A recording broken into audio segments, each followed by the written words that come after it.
سلام کو عام کرو. اور اس کو عام کرنے کا طریقہ کیا ہے؟ اپنا ملے تب بھی اس کو سلام کرنا ہے، جانتا ہو تب بھی سلام کرنا ہے، نہ جانتا ہو تب بھی سلام کرنا ہے. جب گھر سے نکلے سلام کرے، جب گھر میں داخل ہو سلام کرے، جب بازار میں داخل ہو جو ملتا ہے اس کو سلام کرے، جب مسجد میں آنا جانا ہو تو یہی روٹین ہونی چاہیے. جہاں کوئی مسلمان ملتا ہے اس کو سلام کہنا ہے. یہ کام انسان کو بغیر حساب میں جنت میں لے کے جانے والا کام ہے. اور اللہ کے نبی علیہ السلام نے اس کی اہمیت کو یوں بھی اجاگر کیا. سیدنا عبداللہ بن عمرو بن عاص رضی اللہ تعالیٰ عنہ، صحیح بخاری کی صحیح روایت ہے، کہتے ہیں نبی علیہ السلام کی مجلس میں بیٹھے، ایک آدمی آیا، اس نے آ کر کہا السلام علیکم. نبی علیہ السلام نے فرمایا 10. دوسرا ہے، اس نے کہا السلام علیکم ورحمۃ اللہ. آپ علیہ السلام نے فرمایا 20. تیسرا ہے، اس نے کہا السلام علیکم ورحمۃ اللہ وبرکاتہ. نبی علیہ السلام نے فرمایا 30. جب صحابہ نے اس کا مطلب پوچھا تو آپ علیہ السلام نے پھر بیان کیا کہ جس نے اکیلا سلام کہا اس کے لیے 10 نے کیا، جس نے کہا السلام علیکم ورحمۃ اللہ اس کے لیے 20 نے کیا، اور جس نے یہ کہا السلام علیکم ورحمۃ اللہ وبرکاتہ، فرشتے نے اللہ کے حکم سے اس کے نامہ اعمال میں 30 نے کیا دیا.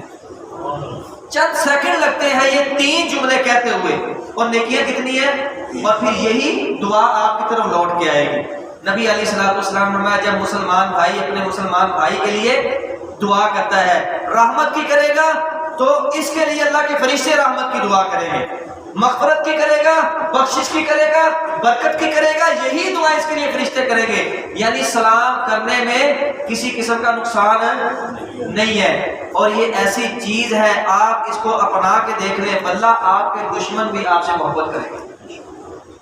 اور سیدنا عبداللہ بن عمر رضی اللہ تعالیٰ عنہ قربان جاؤں ان کے اطاعت کرنے کے انداز پہ، اپنے گھر سے نکلتے اور بازار میں چلے جاتے. بسا اوقات ایسے ہوتا نہ کچھ بیچتے نہ خریدتے. ساتھ والے نے سوال کیا کہ ہم بازار آئے ہیں، بازار میں پھرے ہیں، نہ ہم نے کچھ بیچا ہے نہ خریدا ہے، ہم کیا لینے آئے ہیں؟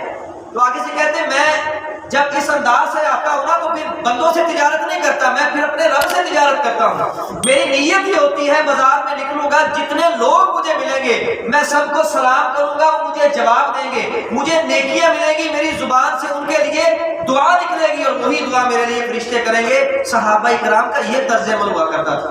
اور ہم کیا کرتے ہیں؟